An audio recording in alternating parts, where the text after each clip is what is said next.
নমস্কার, সুভদ্রা রান্নাঘরে আমার সকল দর্শক বন্ধুকে জানাই স্বাগত। আমি শিউলি। আজকে দেখো আমি কতগুলো দেশি পাবদা মাছ নিয়ে এসেছি।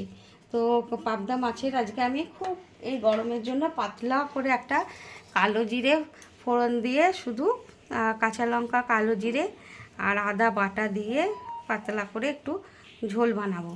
তো তোমরা আমার সাথে থাকো, আমি কিভাবে বানাচ্ছি পাতলা ঝোলটা তো তোমাদেরকে দেখাবো। আমি আগে প্রথমে নুন, হলুদ আর সর্ষের তেল এই তিনটে জিনিস দিয়ে ভালো করে মাছটা মেখে এই মিনিট 10 রেখে দেবো। তারপরে আমি বানাবো, তোমরা আমার সাথে থাকো। আমি কড়া বসিয়ে দিয়েছি, কড়াতে সর্ষের তেল দিয়ে দিয়েছি, তেলটা গরম হয়ে এসছে। এবার আমি মাছগুলো এক একে ভেজে নেব। মাছ ভাজার সময় এই মাছগুলো মিহিন মাছ, অনেক সময় ফোটার চান্স থাকে। আমি একটু নুন আর একটু হলুদ দিয়ে দিলাম তেলের মধ্যে, যদিও মাখানো আছে সব তেল, নুন, হলুদ, তার সত্ত্বেও দেখো দেওয়ার জন্য কিন্তু এখনো পর্যন্ত ফাটেনি।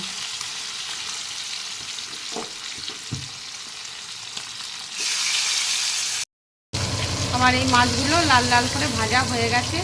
এবার আমি একে একে সব তুলে নিচ্ছি।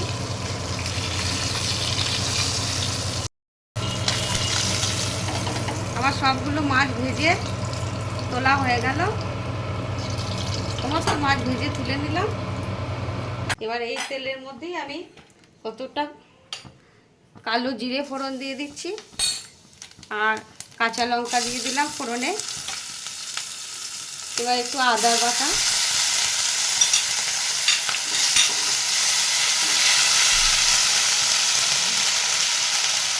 সামান্য একটা জিরে, ধনের গুঁড়ো একসাথে মিক্স করে দিয়ে দিয়েছি।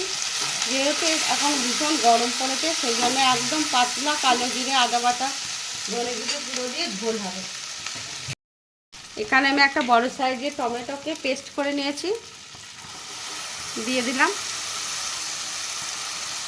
এবার আমি মশলাটা ভালো করে একটু টমেটো কাঁচা গন্ধটা যাতে চলে যায় আর আদার কাঁচা গন্ধটা যাতে চলে যায় একটু কষিয়ে নেব ভালো করে।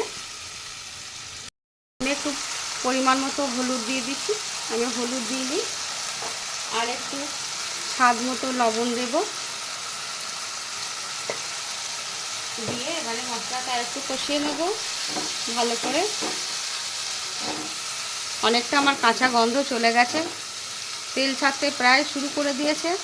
এবারে আমি একটু 1 চামচ টক দইকে ফেটিয়ে রেখে দিয়েছিলাম, সেটাকে একটু দিয়ে দিলাম। টক দই আমরা সবসময় জানি খুব হেলদি, তো গরমের দিনে একটু টক দই দিলে ঝোলের মধ্যে ভালোই হবে। পাতলা ঝোল, এর মধ্যে কিছু দেওয়া নেই। ব্যাস, এটা একটুখানি কষিয়ে নেব, তারপর জল দেব। একটু চিনি দিয়ে দিচ্ছি।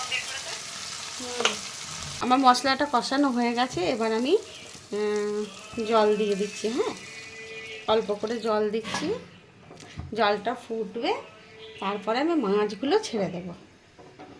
আমি মাছগুলো এবার দিয়ে দিচ্ছি ঝোলের মধ্যে। আমার ঝোল রেডি হয়ে গেছে। এবারে আমি দেখো ধনেপাতা কুচো উপর থেকে কটা ছড়িয়ে দিলাম, দিয়ে এবার আমি নামিয়ে দেবো। একদম গ্যাস অফ করে দিচ্ছি। মানে অসম্ভব সুন্দর হয়েছে, তোমাদের বলে বোঝাতে পারবো না। খেতে অসম্ভব ভালো হয়। তোমরা এইভাবে একবার বানাবে, বানিয়ে খাবে, খেয়ে আমাকে কিন্তু জানাবে। গ্যাস অফ করে দিলাম। আমার পাবদা মাছের পাতলা ঝোলের রেসিপি, কালো জিরা আদা বাটা দিয়ে পাতলা ঝোলের রেসিপি রেডি এবং সার্ভ করে দিয়েছি। তোমরা আমি যেভাবে বানিয়েছি অবশ্যই অবশ্যই এইভাবে একবার বানাবে, অন্তত বানিয়ে খেয়ে দেখবে।